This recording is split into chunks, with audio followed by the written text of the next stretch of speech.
여러분 권위 그러면 좀 그건 좀 아니지 않나 이런 생각 들지 않으십니까? 오늘 설교 제목 보시고 웬 권위자가 돼? 이런 생각 하실지 모르겠는데 사실 권위라는 뜻이 굉장히 좋은 뜻입니다. 이 권위를 제가 사전에서 찾아보니까 남을 통솔하여 따르게 하는 힘이라는 뜻입니다. 근데 오늘날 우리가 이 권위를 잃어버렸습니다. 가정에서 아빠의 권위가 없습니다. 직장에서 상사의 권위를 찾을 수가 없습니다. 학교에서 선생님의 권위가 없고요. 교회에서 목사의 말도 이제는 예전같이 권위 있는 시대는 이미 지나갔습니다. 21세기를 살아가는 사람들에게 권위라는 것은 그렇게 좋은 느낌의 단어가 아닌 것 같습니다. 그런데 놀랍게도 오늘 본문은 한 사람의 권위자를 소개하고 있습니다. 누굽니까? 정말 뜻하지 않게 권위와는 전혀 어울리지 않을 것 같은 바나바라는 사람입니다. 자, 과연 그런지 본문 36절을 여러분 개역 한글판으로 한번 읽어주시겠습니까? 자, 본문이 영상에 있습니다. 한번 읽어볼까요? 시작. 구브로에서 난 이름은 요셉이라 사도들이 일컬어 바나바 번역하면 권위자라 하니. 자, 바나바를 뭐라고 번역했어요? 권위자라고 번역했어요. 이해가 잘 안 가시지 않으세요?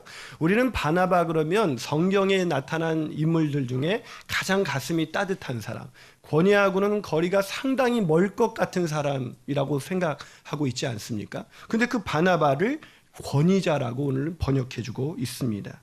사실 우리는 올바른 권위가 아닌 잘못된 권위를 사용하는 사람들 때문에 권위에 대한 부정적인 인식을 갖고 있는 것이 사실이지만 권위는 성경이 지지하는 개념입니다. 자, 우리가 과연 그런지 로마서 13장 1절을 한번 읽어볼까요? 있습니다. 시작. 각 사람은 위에 있는 권세들에게 복종하라. 권세는 하나님으로부터 나지 않음이 없나니 모든 권세는 다 하나님께서 정하신 바. 자, 권세는 누가 정하신다고요? 하나님이 정하신다. 권위라는 단어가 안 보인다고요? 이 권세로 번역된 이 단어를 영어 성경에서 찾아봤더니 authority라는 단어를 사용하고 있습니다. 즉 권위라는 단어를 사용하고 있는 것이죠. 무슨 말입니까? 권위는 하나님이 정하신 것이다라는 것입니다. 그런데 오늘날 우리는 계속 권위에 대해서 이런 부정적인 생각을 갖고 있잖아요. 아니요. 오히려 성경은 우리가 바나바처럼 권위 있는 사람, 사람들에게 권위 있는 사람으로 쓰임받는 인생이 되기를 원하는 것입니다. 믿으십니까? 그래도 아직도 믿음이 없으신 분이 있는 것 같아요. 자, 그렇다면 도대체 사람들에게 인정받는 권위자란 어떤 권위자일까요? 사람들에게 인정받는 권위자의 첫 번째 특징은 사람들에게 본이 되는 사람입니다. 당연한 얘기가 아닐까요? 본이 되지 않는데 어떻게 우리가 그 사람의 권위를 인정할 수가 있겠습니까? 사실 권위를 인정하지 않은 그 팔로들도 문제가 있지만 사실 권위를 잃어버리게 하는 결정적인 역할을 한 사람은 권위를 가진 사람들이었습니다. 권위는 본이 되지 않는 사람이 권위를 가질 수는 없습니다. 오늘 바나바가 본문에서 권위자로 인정받을 수 있었던 것은 그것은 사람들에게 본이 되는 사람이었기 때문입니다. 자, 지난주 본문, 지난주 설교 못 들으신 분들이 있죠? 정말 은혜롭습니다. 제 생에 그런 설교를 또다시 할 수 있을까? 지난주 참석하신 분은 아멘이시죠? 예. 안 들으신 분은 참 마음이 아픈데 제가 사도행전을 또다시 강의할 일은 없습니다. 아마 인터넷 가서 들어보시면 좋은데 거기서 그 지난주 본문하고 쭉 읽어보면 놀라운 일들이 일어나. 우리에게 정말 부담스러운 본문이 있었어요. 그게 뭐냐면 그 사람들이, 성도들이 밭과 집이 있는 사람이 그 판 것의 값 전부를 가져다가 사도들의 발 앞에 두었다라는 얘기였죠. 굉장히 부담스러운 얘기죠. 일부라면 몰라도 어떻게 전부를 드릴 수가 있는가. 그런데 그 본문에 이어서 오늘 본문을 읽다가 제가 깜짝 놀랐어요. 왜냐하면 지난주 본문과 오늘의 본문이 아주 흡사하거든요. 자, 지난주 본문 먼저 읽어볼까요? 본문 34절과 35절 읽어봅니다. 시작. 그 중에 가난한 사람이 없으니 이는 밭과 집이 있는 자는 팔아 그 판 것의 값을 가져다가 사도들의 발 앞에 두매 그들의 각 사람의 필요를 따라 나누어 줌이라. 근데 오늘 본문은 이게 참 놀라운 본문이에요. 왜냐하면 여러분 이게 쉬운 일이 아니잖아요. 우리가 판 것의 일부를 가져다가 드릴 수는 있어도 어떻게 판 것의 전부를 가져다 줄 수가 있습니까? 아마 이런 사람이 있다면 오늘날 교회 같으면 이 사람이 누구인지 온 성도들에게 알려서 이 사람을 격려하고 칭찬하고 높였을 거예요. 제가 미국에서 공부할 때도 제가 그 다니던 미국인 교회에 아주 특이한 점을 발견했는데, 이런 예배 공간마다 그 예배 들어가는 공간에 비전 채플 이렇게 써 있으면 그 옆에 웬 사진이 있는 거예요. 그걸 딱 봤더니 그 비전 채플이 만들어질 수 있도록 헌금한 사람의 사진과 이름이 기록되어 있는 거였어요. 야, 그 후손은 굉장히 뿌듯하겠다. 또 한국에서도 교회가 건축이 되고 나면 땅을 기증한 사람이라든지 뭐 이런 분들이 있으면 그분을 이렇게 칭찬하고 이렇게 세워드리지 않습니까? 근데 지난주 본문에 보면 아무의 이름도 기록되어 있지 않아요. 참 놀랍지 않습니까? 아마 기증한 사람의 입장에서는 굉장히 기분이 나쁠 것 같은데 왜 이들은 그렇게 기분 나빠했다는 본문이 없을까요? 이 사람들은 자신들의 이름이 기록되는 것이 중요한 것이 아니라 하나님의 이름이 높여지는 것이 중요한 사람들이었습니다. 왜요? 하나님께 받은 은혜가 너무 커서, 아니 하나님께서 자신이 갖고 있는 모든 것이 자신의 것이 아니라 하나님의 것이라는 그런 분명한 신앙 고백이 있었기 때문에 그들은 이름이 기록되는 게 그렇게 중요하지 않았습니다. 참 제가 옛날 교회에 섬겼던 교회에서 아주 조그만 교회였는데 어느 집사님의 그때 그 교회는 이렇게 헌금자 명단이 주보에 올랐는데 거기 이름 안 올랐다고 온 사무실이 발칵 뒤집어졌던 적이 있습니다. 그런 거에 보면 이 사람들은 정말 대단한 사람들 아닙니까? 그런데 이 사람들에게 감탄하고 있는데 오늘 본문을 읽다가 하는 생각이 들었어요. 왠지 한번 36절과 37절을 읽어볼까요? 시작. 구브로에서 난 레이족 사람이 있으니 이름은 요셉이라. 사도들이 일컬어 바나바라. 번역하면 위로의 아들이라 하니 그가 밭이 있음에 팔아 그 값을 가지고 사도들의 발 앞에 두니라. 자, 이상하지 않습니까? 별로 안 이상하세요? 자, 지난주 본문하고 오늘 본문하고는 거의 비슷해요.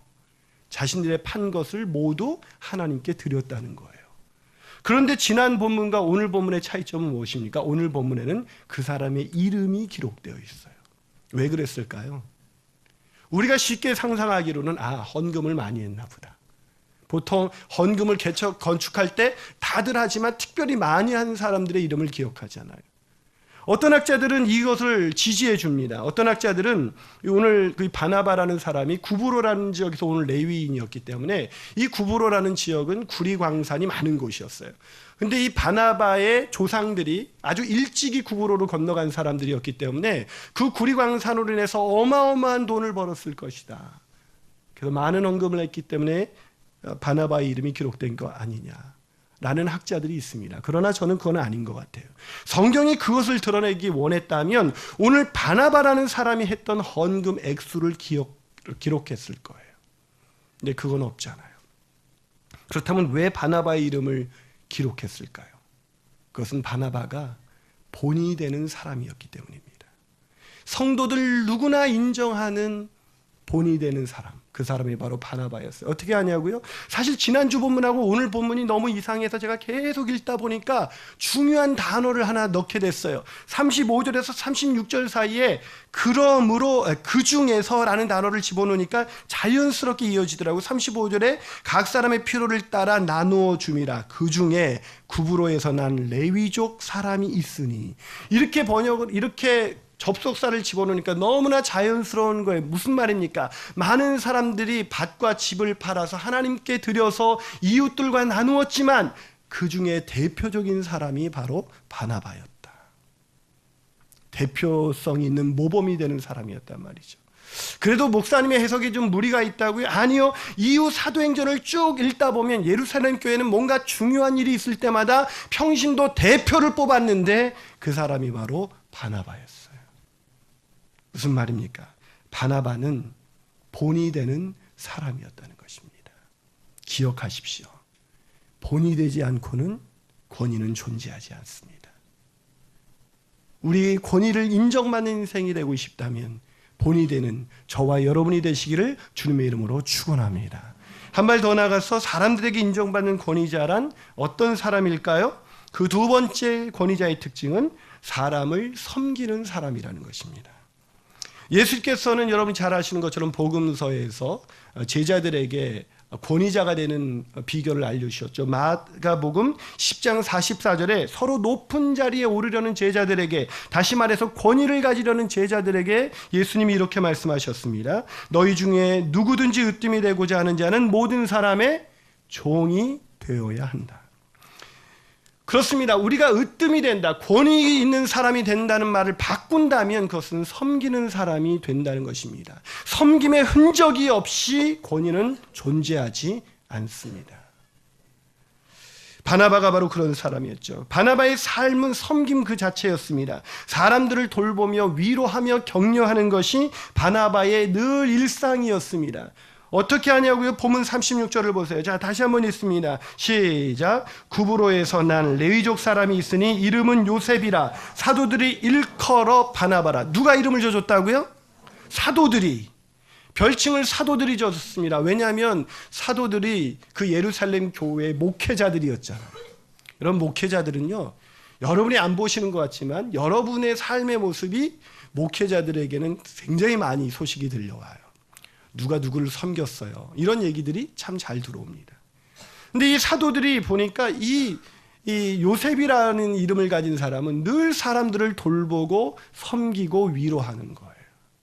그게 한두 번이었으면은 바나바라는 별칭을 지어줄 필요는 없었겠죠. 바나바라는 별칭을 지어줄 만큼 이 요셉이라는 사람이 늘 사람들을 격려하고 위로하고 세워주는 거예요.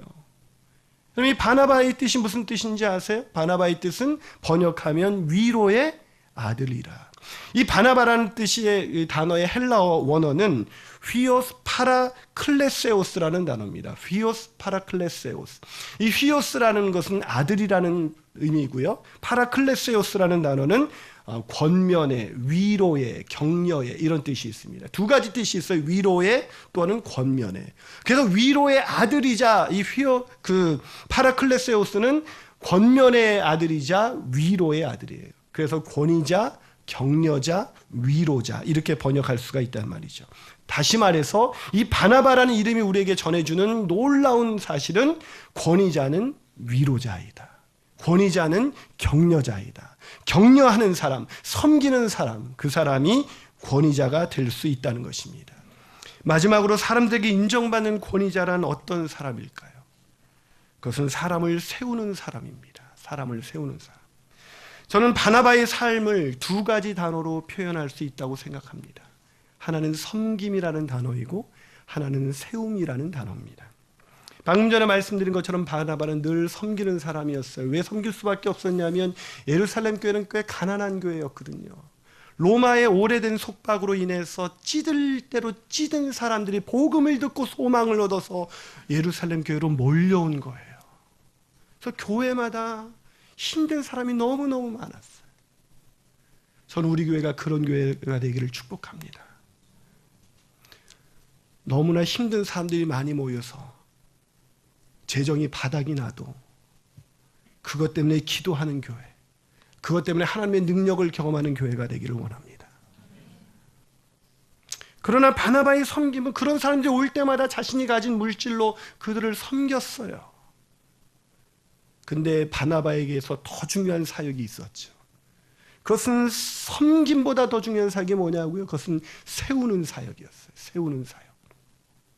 바나바는 늘 사람들을 섬기는 데만 그치는 것이 아니라 그들을 섬겨 그들이 세워져서 다시 섬기는 자로 쓰게 만드는 것, 그것이 바나바의 비전이었습니다. 전 이게 교회의 목적이라고, 교회의 본질이라고 생각합니다. 교회가 섬김을 받으러 온 사람들이 다시 섬기는 자로 세워서 나가야 그게 교회이지, 섬기는 자들만 우글우글거리는 교회, 섬김을 받고자 하는 사람들만 너무나 많은 교회는 교회가 아니라 병원입니다. 교회는 섬김을 넘어서 사람이 세워져야 돼요. 그래서 저는 우리 교회에서 목자님들이 너무너무 소중해요. 모든 사역이 다 소중하지만 사실은 사람을 세우는 일이거든요. 목자라는 것은. 목자 해보세요. 얼마나 속 썩는지 아세요? 안 썩인 것 같은 얼굴을 하고 계시지만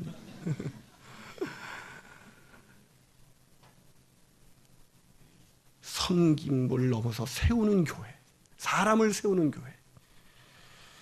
바나바에게 더 중요한 사역은 바로 세우는 사역이었습니다. 그래서 제일 세운 사람 중에서 우리가 알고 있는 분명한 사람이 있죠. 누구죠? 바울이라 불리는 사울이라는 청년이에요. 자, 이 사울을 어떻게 세웠는지 사도행전 9장 27절을 한번 볼까요? 있습니다. 시작. 바나바가 데리고 사도들에게 가서 그가 길에서 어떻게 주를 보았는지와 주께서 그에게 말씀하신 일과 다메섹에서 그가 어떻게 예수의 이름으로 담대히 말하였는지를 전하니라. 바나바가 누구를 사도에게 데려갔어요? 사울이라는 청년이었습니다.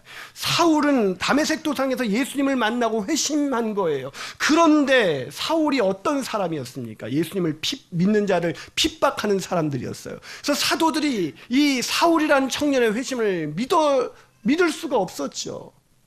그래서 혹시 위장 전술로 자신을 다 소탕하기 위해서 믿은 것처럼 한 건 아닌가라는 두려움이 있었어요. 그런데 그를 보증한 사람이 있었어요. 아무도 믿어주지 않을 때 이 사울이라는 청년을 믿어준 사람이 있었습니다. 그가 누구예요? 바로 바나바예요. 요셉이라는 청년이었어요. 요셉이라는 사람이 사울을 데리고 사도들에게 간 거예요. 여러분, 사람을 세운다는 것은 사람을 믿어준다는 거예요. 자녀를 잘 세우고 싶습니까? 자녀를 믿어주세요. 믿는 것이 세움이죠. 근데 사울이 거기서 끝난 게 아니에요. 이 바나바가. 자, 사도행전 11장 25절 26절 볼까요? 있습니다. 시작. 바나바가 사울을 찾으러 다소에 가서 만남에 안디옥에 데리고 와서 둘이 교회에서 1년간 모여있어 큰 무리를 가르쳤고 제자들이 안디옥에서 비로소 그리스도인들이라 일컬음을 받게 되었더라. 그래서 중요한 단어가 있어요. 바나바가 사울을 찾으러 어디로 갔어요? 네, 보여주세요. 어디로 갔어요? 다소로 갔어요. 다소. 왜 다소로 갔냐면 사울이 거기 숨어 있었거든요. 왜냐면 유대인들이 이 변절자 이 사울을 잡으려고 죽이려고 난리가 쳤습니다. 그래서 어쩔 수 없이 고향으로 낙향해서 다소라는 곳에서 무려 13년간 낙향해 있었어요. 여러분, 현직에서 13년 떠나게 되면 어떻게 되죠? 끝이에요.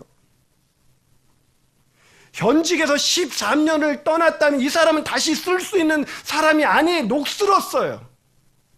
아무도 인정할 수 없는, 그리고 목회의 경력이 아무것도 없는 이 사울이라는 청년을 바나바가 데리고 안디옥 교회로 데리고 와서 동역자로 세웠습니다. 참 대단한 인물이죠. 근데 더 놀라운 사실이 있어요. 사도행전을 읽다 보면 끝이 없어요. 사도행전 13장부터입니다. 더 놀라운 것은 사도행전 13장부터 읽어보면 기독교 역사상 최초로 교회가 선교의 첫 발을 내딛습니다. 그 선교의 첫 발을 내딜 때 선교부 팀장으로 세운 팀장이 누구였냐면 바로 바나바였어요. 바나바 팀장님. 그래서 그때 세워지면 이 본문을 보면은 바나바와 바울이 이렇게 성경이 기록되어 있습니다. 그런데 갑자기 13장부터 바나바와 바울이가 아니라 바울과 바나바로 바뀌어요. 바나바 팀장님이 팀장 자리를 내려놓고 바울이라는 팀장을 세워서 2인자가 되는 거예요. 그래서 사도행전 13장부터 계속해서 스포트라이트는 누가 받냐면 바울이 받아요. 바울과 바나바는. 바나바에게 팀장이냐 아니냐는 그렇게 중요한 게 아니었거든요. 그에게 중요한 것은 복음이었어요. 그에게 중요한 것은 사람을 세우는 것이었어요. 그에게 중요한 것은 오직 하나님의 나라가 확장되기 위하여 사람을 세우는 것, 그것이 바나바의 오직 소망이었습니다. 그걸 어떻게 하냐고요? 사도행전 15장 25절은 이렇게 말합니다. 사람을 택하여 우리 주 예수 그리스도의 이름을 위하여 생명을 아끼지 아니하는 자인 우리가 사랑하는 사람 바나바. 주 예수 그리스도의 복음을 위하여 생명을 아끼지 않는 사람 바나바. 또 우리가 사랑하는 사람 바나바. 왜 사랑하지 않았겠어요? 그들을 섬기며 그들을 위해서 자신의 모든 것들을 송두리째 내어준 바나바였기에 그를 보낼 수는 없었습니다. 그러나 복음을 위하여 자신의 생명을 아끼지 않았던 사람이었기에 그들은 선교를 위하여 또 예루살렘 회의에 파송할 때 바나바를 보낸 거예요. 바나바의 인생, 이 인생을 보면서 저는 이런 질문을 가졌습니다. 하나님, 저는 어떻게 바나바처럼 살 수 있을까요? 제가 목회를 그런 대로 한다고 생각을 했는데 사도행전을 읽으면 읽을수록 저는 목회자이기 전에 내가 과연 제대로 믿고 있는 성도인가? 라는 질문을 갖게 됐습니다. 아니, 어떻게 예수님을 위해서 생명을 걸 수 있어요? 말은 쉽죠. 진짜 그 삶이 가능하냐고요. 게다가 자신의 모든 것을 다 나누고 사람을 세우기 위해서 자신은 기꺼이 내려가는 연습을 끊임없이 했던 이 바나바의 모습을 보면서, 하나님, 내가 바나바처럼 목회할 수 있다면, 그래서 우리 광교지구촌교회에 새로운 바울이 세워질 수 있다면,